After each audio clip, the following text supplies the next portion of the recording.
If you've looked at my Medium or my Substack, I now have a Substack, by the way, recently, you may have noticed I've changed my user icon. Admittedly, it's somewhat of a hyperbole. It's bait, a conversation starter, since I'm not a tanky, and the hammer and sickle is invariably associated with tankies. But I am a socialist, and I'm not going to hide that anymore. The Greenland shit was the breaking point for me. And no, I don't fucking care that Trump backpedaled on that. For now, anyway. There's a very plausible alternate timeline where he doesn't. And in any case, the attitude he went in with is absolutely, unacceptably beyond the pale. And from what we can tell, he still holds it. I can't dissociate from it anymore. I've until now attempted to act more like a detached observer. I said as much in my last essay. But I cannot bear to do it anymore. I cannot sit here, watch a senile, narcissistic pedophile order innocent people to bend the knee to him or die, and keep going, well, this is what you get for not having a credible military or nuclear deterrent, or for freeloading off the Americans. The fault of a country on that front does not justify killing people, and it never will. And the fact so many Americans, so many greedy MAGA fucks immediately went to bat for this shit, defending Trump narcissistically aggrandizing himself by threatening people's lives or even indulging in it themselves, is absolutely morally repugnant. This fucking cult immediately decided this was something that not only matters, but that they should follow through with it just because they get vicarious self-worth through the cult leader. So they agree with everything he does, no matter how disgusting or batshit it is. These people are fascists. Straight up. They enjoy the thought of dominating or killing other people, especially people who can't effectively fight back. They have no fucking right to lecture anyone else about morality ever. Anyone. Anyone who defended Trump trying to pull this shit is a fascist and a monster whose life is worth less than nothing. This shit has gone far enough. I cannot bring myself to be in any way comfortable with it anymore. The United States was always an empire, but it has now become a particularly violent, thuggish one no one should ever trust ever again. Not so long as MAGA exists in the country. So long as Trump's cult remains within the Overton window, so long as they are not punished for what they do, their democracy, if Trump even allows it to continue to exist, increasingly doubtful, means nothing. If anything, it's actually a bad thing, because evidently at least a third of your fucking population are willing members of a violent imperial cult, and if they continue to have the right to vote, they will keep voting to have the U.S. act like a violent thug. It would unquestionably benefit the rest of the planet if these people were totally and utterly disenfranchised, unable to ever again have a say in anything. I already knew democracy was culturally dead in the United States. They were just in denial about it, but there is arguably now a pressing external need to make it so. Just not in the way it currently is. The people who need their voting rights taken away aren't blacks or socialists or other enemies of the Trump regime, but the supporters of the Trump regime itself. They have proven, by not just voting for, but supporting this fucking asshole and the violence he inflicts not just on his own citizens, but also on other countries, that they don't just not appreciate the right to vote, are not just hypocrites on the issue, but cannot be trusted with that right themselves. Now, as a lifelong Democrat, I will admit it is absolutely wild to even hear myself say such a sentence, but I guess it's just something you have to encounter in real time to truly appreciate. Some people cannot be trusted with it.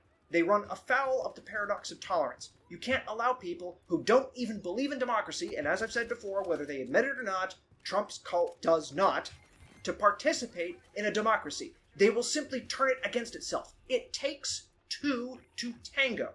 This whole democracy thing can't work if one side doesn't believe in it. All allowing them into the equation does is give them the opportunity to vote the system itself out of existence. Now, granted, ironically, that system is itself fundamentally compromised and actually needs to be done away with if you want to save democracy in the United States. The Supreme Court's embrace of unitary executive theory, combined with the delegation of all military decision-making to the president alone, his unlimited power of pardon, and the non-functional legislature makes their entire system rigged in favor of enabling a dictatorship. Democracy cannot really survive in a system this unaccountable to the public and immune to popular demand as it is. We've simply reached the culminating point by having a president of the United States who has no personal qualms against acting like the dictator that the president of the United States is de facto able to be. No plan to actually save democracy in the US can include keeping the current system of government. In theory, it could be amended to fix the problems, but in practice, the threshold to do so is too high in a country that doesn't have a consensus culture, so it won't happen, which leaves only the revolutionary option, to throw it away and start from scratch. Now, I know, I argued against that in the past, but the anti-democratic opposition is too numerous, and the institutional barrier is too high to allow for the legalistic solution to be workable at present. Radical change is the only way to salvage the situation in the near term. Anyone who thinks electing a Democrat to be president again will solve the problem is delusional. At the same time, ironically, once again, such radical change is not currently necessary precisely because true democracy is not culturally sustainable in the United States at present due to the MAGA cult, which means simply seizing the presidency to replace the right-wing autocracy with a left-wing one is actually a perfectly reasonable short-term goal if a suitable candidate can be found, which will be admittedly quite difficult. Of course, long-term it would be better to have a real democracy, but that requires heavy social engineering and would take time. Though, if successful, it could create the conditions needed to modify the American government via amendment rather than revolt. But given the uncertainty about whether that would ever realistically happen, I'm not going to sideline the revolutionary option anymore since it would negate any institutional roadblocks the Senate or the Supreme Court might otherwise present to a leftist Trump-like, which might get us needed change on a more tolerable timescale. And this isn't just typical reflexive Canadian anti-Americanism either, just so we're clear here. I'm not one of those socialists, quote-unquote, who reflexively opposes the Americans by supporting literally anyone who opposes them, no matter who they are or what they do. Okay, I'm not going to fall into the trap of defending North Korea, which is an absolute monarchy, because it's an enemy of America, or support Russia, which is a quasi-mafia, quasi-feudal state, because it's also an enemy of America. The left has made that mistake many times and gotten fucked over just as many. Ask the left in Iran. For Christ's sake, before Trump's second term, and even tentatively during it until now, I've been a defender of American hegemony because their opponents were worse.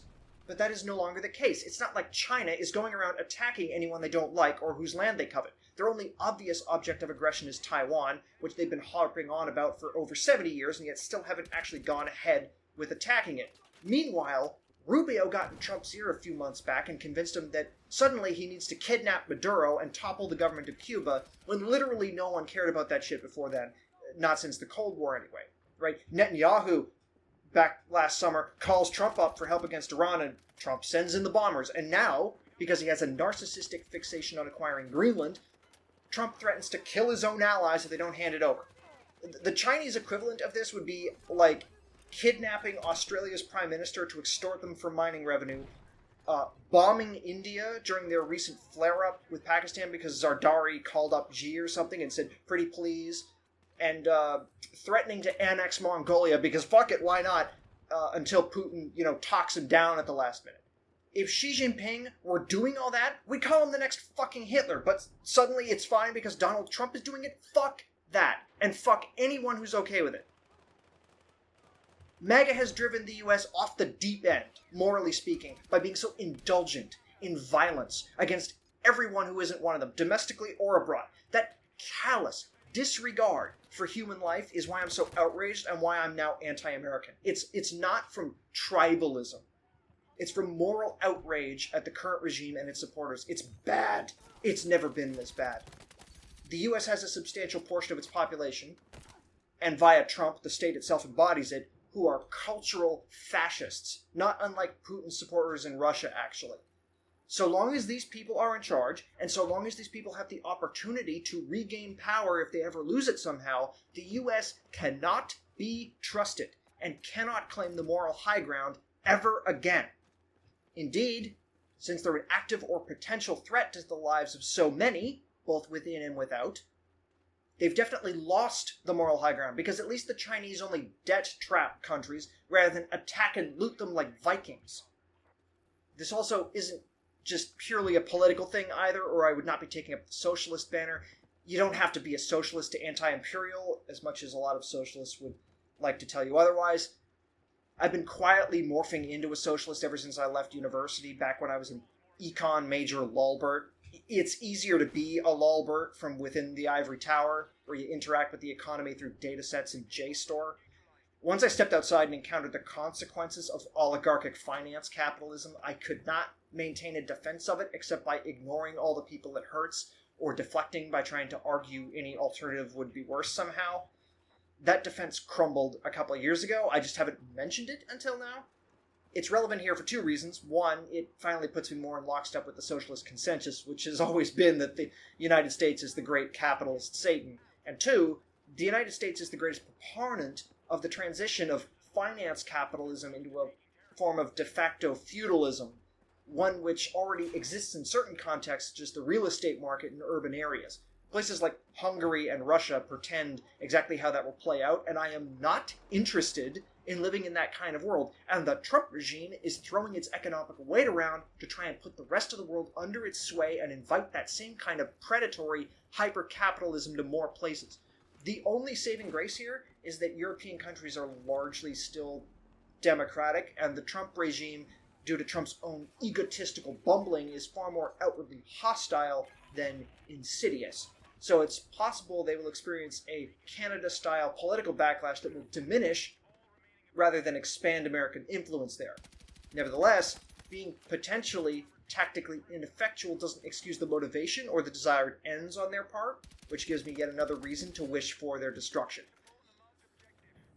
I'm not going to apologize for writing an emotional outburst this time, because that's the whole point. I am throwing off the cloak of impartial analysis and letting my empathy for the victims of fascist violence do the dictating, because to not do so feels like a capitulation to the perpetrators and a disregard to the victims. And if these fucking scum are going to go around calling people like me communist terrorists or whatever the fuck, I'll embrace that label with pride, because frankly, to be approved of by people this morally bankrupt would be a decisive mark against me.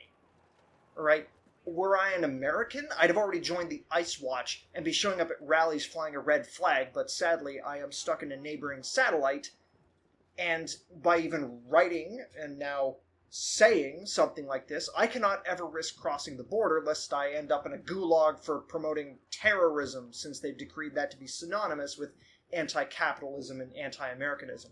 But I will make a plea to those Americans who are not part of Trump's cult to do absolutely anything and everything to destroy it, both for your own sakes and the sake of the world. Nuclear powers are ultimately immune from overt external intervention. Only Americans can save themselves from this nightmare. No one is coming to save you. There will be no liberating army to open the gates of the concentration camp. You must prevent the camp from being built in the first place, or destroy it if it is. Unless and until you do so, the rest of the planet, including me, must, for our own safety and for any sense of morality or decency, regard you as an enemy. Because the levers of Americans' foreign policy are in the hands of a violent, demented pedophile and his fucking cult, and all we can meaningfully interact with is that. As you might imagine, the experience is less than pleasant. For fuck's sake, do not become Russians. Do not accept this. Stop it at all costs. As for the rest of us, we must not let our own rulers cop out and take the easy path of submission. Just as the US sought to contain the USSR, the rest of the world must contain the US. I doubt dictators who are just in it for their own gain, like Trump himself, will care. Just look at who signed up to his stupid Board of Peace. But any country that considers itself a liberal democracy needs to gang up with others to oppose this, to prevent the Americans from hollowing out the West using the dominant position they have owing to the fact they used to be liberalism's staunchest crusader. You have to get over the idea this is a phase. Until the Americans demonstrate they've moved beyond this political state, you must act on the assumption they are now a hostile actor and protect yourself accordingly, or you will end up being a cucked-out tributary. Canada's probably a lost cause at this point, but I am begging Europe to get this through their heads before it's too late. You may be the last hope for non-despotic government on this planet if you could just get over yourselves.